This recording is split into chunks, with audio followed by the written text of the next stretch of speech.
Sup, y'all? It's me, it's your boy Asmongold, and today we're going to be talking about patch 6.2. I guess this is going to be more of a real talk video. I've got a lot of things to cover, and so it's probably going to be longer than usual as well. I kind of explained what I'm going to be really talking about. I didn't want to make like a bunch of little videos, and so this is just going to be like one big video. Hellfire Citidel, just like impressions, concerns, etc. I've got a couple things to talk about with that.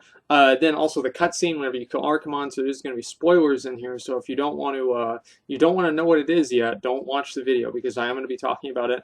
Also, I'm going to be talking about the Garrison gold nerf with like treasure hunters and like the alt missions, and also the salvage yard to an extent, but that's not really as big of a deal.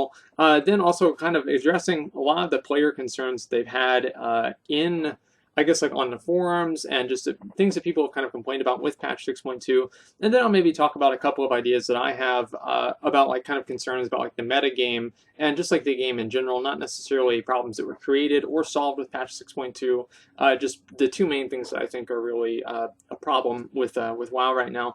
Now, the main thing, of course, that came with patch 6.2, I guess besides Tana and Jungle, is going to be Hellfire Citadel, the new raid. Long story short, I think it's fucking awesome. I think we're like 10 of 13 heroic right now. And I'm doing this video, by the way, as like kind of like, I guess, like a first impressions video. And so I think that maybe that might be a good thing, just to kind of get my own opinion on it, like just on the first few days. And then maybe I might look back at this in a few weeks and say, hey, you know, maybe I was wrong about this, maybe I was right about this, and then maybe elaborate more on the smaller issues then, but we'll see. Anyway, so I did Hellfire Citadel. It was fucking awesome. I love Hellfire Citadel. It's an amazing raid. I would say my favorite boss, but I don't know how to pronounce his name. He's like the big void guy. It's like you walk down these stairs and there's this giant platform of like this broken out Draenei temple, or it's like, I guess it's not Draenei, Orc temple area, and then like you can see like all the fell goo all below you, and like you can fall off the edge.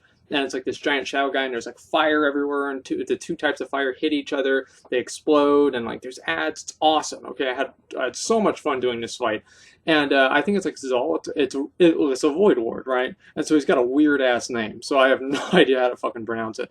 But anyway, I had a lot of fun doing that fight, and also a lot of the other ones. I had a lot of fun doing Istar whenever everybody learned how to fucking do the Eye of Anzu. But before that, I wasn't really having a whole lot of fun. Outside of that, Cormac. Yeah, Cormac was really awesome. I really liked him. Even the Hellfire artillery thing, like the first boss, that was pretty fun to do. It wasn't really that hard, and why really should it be? It's the first boss, right? And so I had a lot of fun. I think it's definitely one of the best raids I've ever made.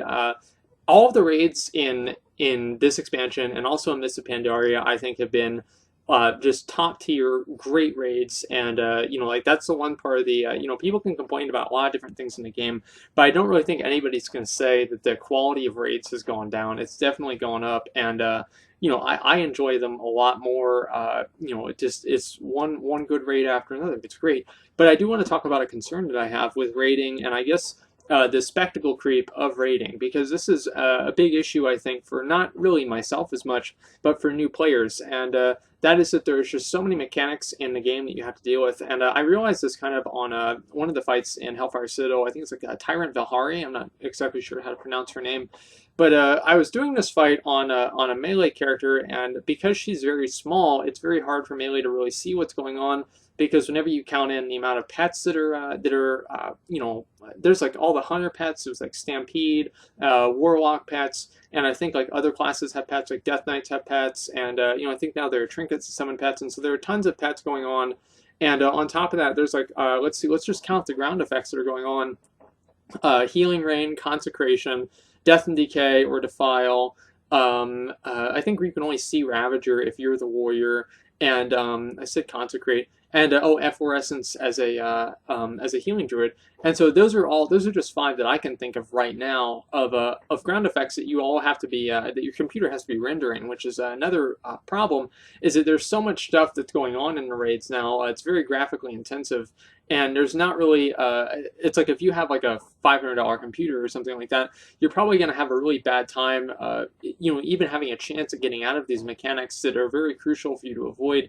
And it's going to be very hard for people to break into the raiding scene. And I think that's the real problem, is that they've made it very, not really exclusive, but they've made it very hard to break into serious raiding and make that step, because you have to you have to download all of these add-ons. Like, almost everybody has Deadly Boss mods. I didn't even really use Deadly Boss mods until I think it was like Mists of Pandaria, because back then you didn't really need them as much. And I think that the main reason that you need them now is that there's just so many things that you have to micromanage and deal with. And if you compare that to what would be, in my opinion, the most successful raid in WoW's history, which is ICC, there's much less stuff to deal with. Even if you take into account like Lich King, Heroic Lich King, you had Necrotic Plague that you had to deal with, and you had Shadow Trap that you had to deal with. And outside of that, there wasn't really a whole lot of stuff that you had to deal with in like Phase 1 Lich King, and then Phase 2 is basically just Valkyries and Defile, and then Phase 3 was pretty much the same thing except for Kiting the Spirits. And so making fights, simple but very difficult to execute and do is much better, I think, than creating all of these other mechanics that players have to deal with, because there's too much micromanagement, I think. And also, especially for someone who's a melee character, it's very hard to really see where you are and see ground effects because of so many pets and other ground effects that are going on. I think that it's just reached a point where it's just too much, and I don't really know what the solution is, honestly. Because they want to continue make challenging raids, but obviously you have to have a lot of mechanics to make challenging raids. But I think that they should make raids also, more accessible for the 99% rather than the 1% of people who have cleared like a Mythic Blackhand or something like that.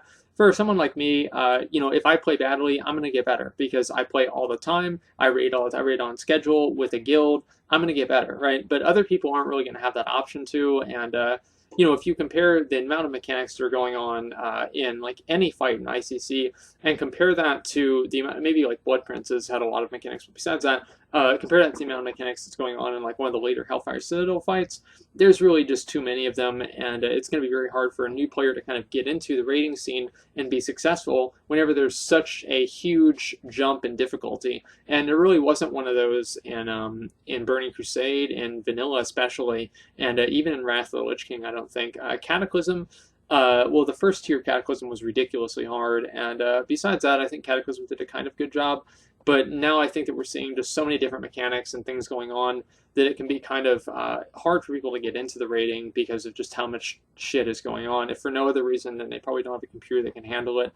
Now, the cutscene, that's my main impressions, I guess, like of Hellfire Citadel. I really like it. I think it's great. This has been a problem, not just for Hellfire Citadel. It was a problem with Blackheart Foundry, and I think with Heimal also, which is too much shit going on.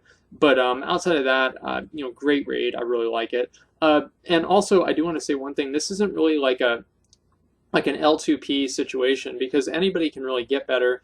But whenever you have, I guess, like this huge jump that you have to make to even be proficient in your class and playing, there's really just, I think that there's too much of a jump that you have to make. And that's one of the reasons why you're seeing the amount of raiding, like people saying it's harder to recruit people, because it's very harder for new players to get into it, and older players are dropping out always, is just like the natural flow of things.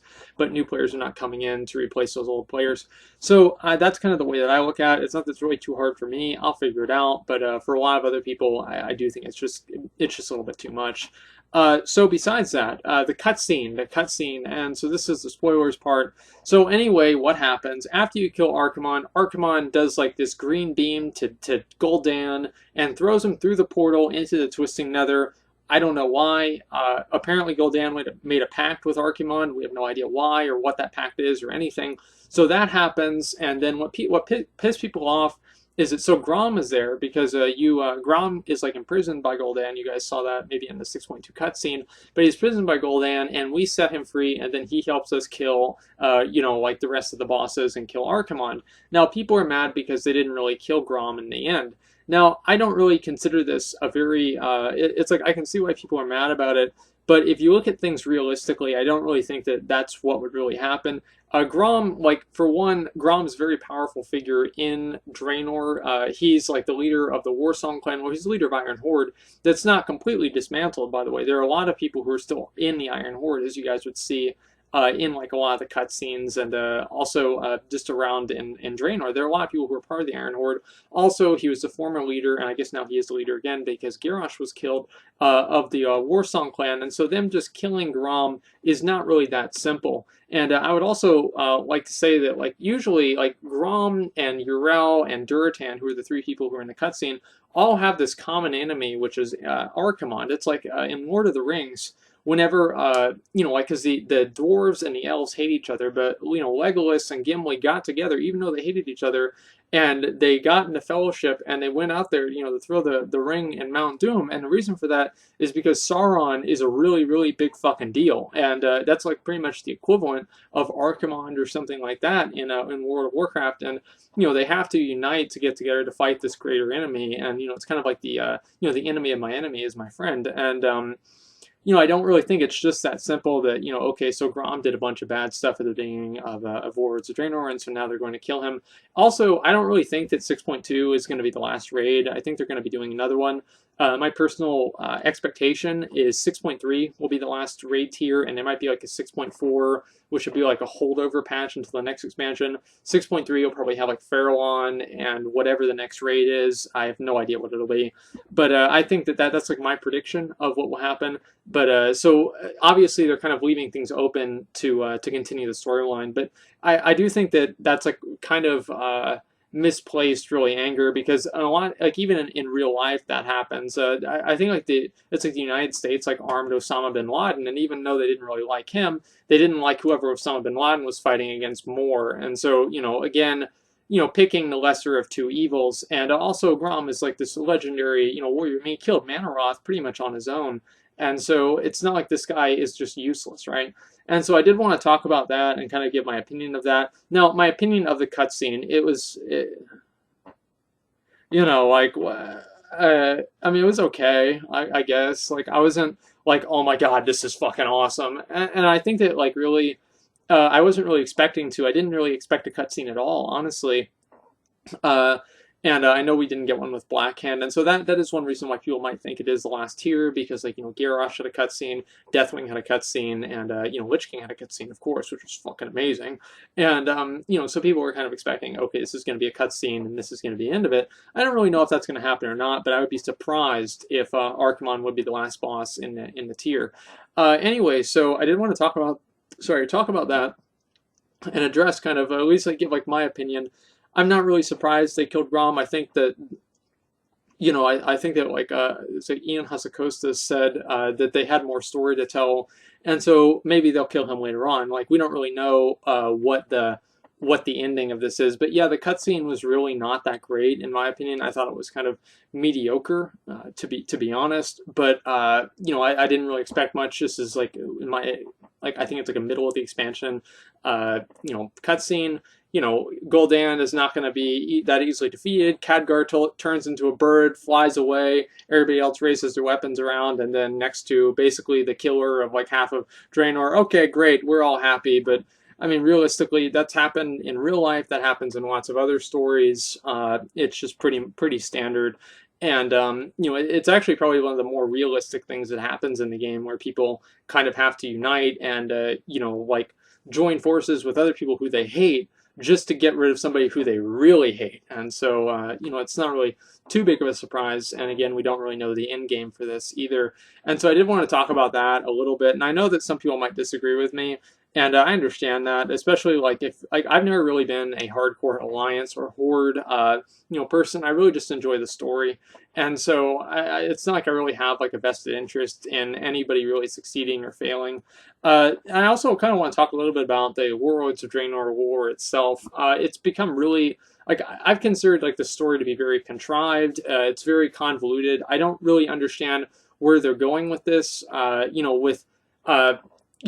With Burning Crusade, you killed Illidan and you freed, all the, what are they? The broken Draenei, and, you liberated Black Temple. You did all this crazy stuff, and then you had to fight Kil'jaeden. And, of course, the Lich King was, like, this huge problem. He's been a pain in the ass for everybody for, like, at that point, like, 5-10 years. And so I had to finally deal with him. And, but, I mean, realistically, there's not really I don't really see where Warlords of Draenor, after Warlords of Draenor is over, what's going to really come of this. And I didn't really like also. I would say really that Garrosh Hellscream would probably be my favorite character in like the entire lore of the game, really, because I think he's probably the most unique character.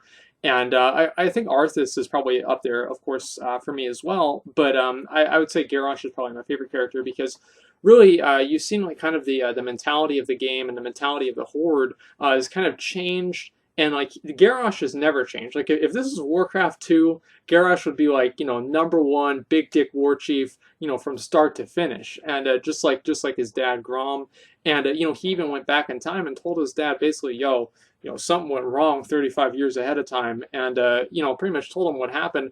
And so Grom and Garrosh were good friends, and then Grom is held as this like hero of the Horde, and so you can kind of see how the Horde has kind of changed what it is over the course of those 35 years with Thrall especially, and how all of that has kind of changed, but Garrosh hasn't really changed. And I really like kind of the way that has you know, the way that that's kind of worked, and I think that's probably one of the best parts of the Warcraft story is kind of how, like, I guess like more or less the political type of the game has changed, and Garrosh is like, you know, the old school Warcraft 2, you know, badass bloodthirsty orc, and you know, coming into a you know, a more friendly world, and not a lot of people were too happy about him. And so I was really excited to see that, but I was really disappointed to see, especially you know, like Thrall kills them in you know, the Magorka, and then he uses, like, because you're only supposed to use one weapon in that. I'll look this up, and it's like you can't be using like your lightning power, fire power, and then like your doom hammer. Like that seems very dishonorable, and not even their mention or a concern of that I think was really kind of disingenuous and really disappointing for me. And so I really kind of dislike that part of it, and also a lot of the other parts of the story have kind of bothered me. The way that you kind of start in Tannin Jungle, and within about a half hour of playing, you've already destroyed the Dark Portal. That seems a little bit ridiculous, and I wish that uh, that would have been like kind of the ending of the expansion, was destroying the Dark Portal, and like in between that, you're fighting things in Azeroth and in Draenor at the same time. I think that would be a lot more, at least dynamic, if anything else. And you know, destroying the Dark Portal would really be a you know, a visual sign of the expansion being over. You know, it's done, and I think that would be awesome. But you know, unfortunately, that's not really how it went. And anyway, so that's like one of the main things that I wanted to talk about was like kind of like the lore and just like, I guess, like my opinion of it. I don't really think that usually like most time travel stories kind of create more questions than they answer, and this one is no exception. I do hope that they kind of get things back together and back on track on a linear timeline in the next expansion, but who knows really if that's going to happen. Now, the Garrison Gold nerf, a lot of people have talked about this, and they've wanted me to kind of give my opinion on this. I don't really think they should have ever put treasure finding in the game. It was a very bad decision, and anybody with any sort of foresight could have seen that. I have no idea why they did that. It is like a horrible idea, and the Garrison Gold nerf it sucks. You know, it sucks. Like I was making like 15,000 gold a day, not a day, a week, or like every like 5 days really, and I was getting like 4,000 gold from my Mythic Blackheart Foundry and was it Highmaul missions? Like it was awesome, right? But you know, from my own personal player perspective, yes, of course, this sucks. You know, this is horrible. I loved it. It was awesome. But it's they had to do it. I mean, they really had to do it. And the reason that they had to do it is a result of a bad decision that they made in the past, which is, I think, adding treasure finding. If they didn't add treasure finding in, you know, these gold missions would be significantly less lucrative, and not a lot of people probably wouldn't have like 4 or 5 characters doing the Garrison missions. Because, like, let's just take an example. So if one person is making 15,000 gold a day, not a day, a week, and let's say there's like 100 other people doing that, that's 1.5 million gold being injected into the economy with no resources being injected at the same time for that 1.5 million gold to chase. And so it's creating like a huge inflation that's unchecked. Like this is just flat gold. And so this is just gold inserted directly into the economy with nothing else inserted at the same time. It's like basic economic inflation. Very bad idea, and it was just really too much. And I'm not surprised that they nerfed it. It sucks that they nerfed it. And I mean, it especially sucks for me. Like I had like 6 or 7 characters that I had like treasure finders on. Like I was making tons of money, and they nerfed it, but that's what they had to do. Now the thing with the alts, where like sometimes your alts can get your main can get your treasure finding missions. I think that's really stupid, and they need to fix that. It's ridiculous if that's actually what's happening. Like some people's alts are getting like the Blingtron's vault mission, and then like their main with all their good followers isn't getting that. That is really, really bad, and I really hope they change that. And I'm fairly certain that there's probably some sort of a fix or something coming out that probably will fix that, if that's indeed what's happening. I haven't really done a lot of research. It's just what people have said. And honestly, like, as I said before, it's just something that needed to happen. It needed to happen. Disappointing from a player perspective, so disappointing, but necessary from a development perspective. And I think that's really kind of what I want to tell you guys, is that, you know, it sucks, but I mean, like, what could they really do? And you know, like, you could say they needed to add more gold sinks, but then that would only really be punishing the players who don't take advantage of this thing, and so it just gets more and more and more and more. I just think they should have never added Treasure Finder to begin with. But anyway, so besides that, a lot of people have like really kind of talked about why they didn't like the patch, why they don't like the patch, and not really why, because that's actually really my question here. A lot of people don't like the 6.2, but I don't really see why. I think that a lot of people say that, oh, I hate Apexis dailies, and well, Apexis dailies have been kind of reimagined. Like, Apexis crystals are not really what they were in 6.0. It's like if you say you hate, I don't know, it's a completely different paradigm is what I'm really trying to get at. And so like Apexis dailies pre 6.2 are not what Apexis dailies are now. Now they are still fill up the bar, but there's a completely different path to progression, and they're used in kind of a different way. And I think that it kind of redeemed Apexis crystals in my mind. A lot of people do not think so, but I'm really kind of wondering how much of that is just you know, the fact that they're called Apexis crystals. They just recall them Fel crystals. I don't know. Maybe probably some more people would be happy about it. Now, other than that, I'd really like to kind of hear what your guys' thoughts are on how do you feel about the patch? Like, what do you like it? Do you dislike it? And why? I really am kind of curious, just so I can kind of put that together for maybe my next video, talking about this, you know, this in more depth. And really, I think that the two main things that the game needs right now is it needs, like, for one, a really, really big incentive for people to play in guilds. You know, the storyline in Burning Crusade was kind of weird too. And the storyline in Wrath of the Lich King, like, why are we really going into Ulduar? And like, it's like some of it kind of made sense, but it just kind of came out of nowhere. And like, this has been happening. Like, why? What was it? There's like Cho'Gall, and then like, oh, Alec here. What the fuck is he doing? Like, why are we going to kill Alec here? Like, just let him sit there in his, I don't know, in his like tornado and just fuck off. But for whatever reason, we had to go kill him. And so a lot of things really haven't made sense in a lot of the different patches. Like Ragnaros, surprise, motherfucker, Ragnaros is back. Why? I don't know. Deathwing resurrected him. Why did he do that? I don't know. Like, it didn't really make a lot of sense in any of the expansions, but what's really kind of kept people together and kept people playing was not really ever the storyline, in my opinion, except for maybe Wrath of the Lich King with Arthas and all that, and Illidan to a lesser extent. But, you know, what's really kept people playing a lot, I think, is the people that they play with. And so I'd really like to see, like, a 50% bonus to, like, looted maybe gold, looted, just, like, everything. A lot of different things, like maybe you know, a 100% chance to get like Warforged items, because I mean, you guys know how much I hate those, and the socketed stuff, if you're in a guild group and you're doing a raid, and just everything to kind of get people incentivizing playing with guilds. And I think like what dovetails into this is also the problem with like servers. Now, right now, there are a lot of servers that it's like me making the suggestion sounds like really good for people who are on big servers, but if you're on a small server, it's very hard for you to actually get in a guild. And I think that's really, Blizzard's really dropped the ball on that. And oh, by the way, I just like to say one thing. I just remembered this because I was just got mad for like a second. My Ashran queue was 2 hours, and so they really need to fix that too. Just want to say that right now. Like, that is one complaint I do have for 6.2 that's not one of these two. But yeah, Ashran is just garbage, and they need to fix that, and also probably some of the racial things in PvP. Maybe make them unusable in rated PvP. I think that would be a good start.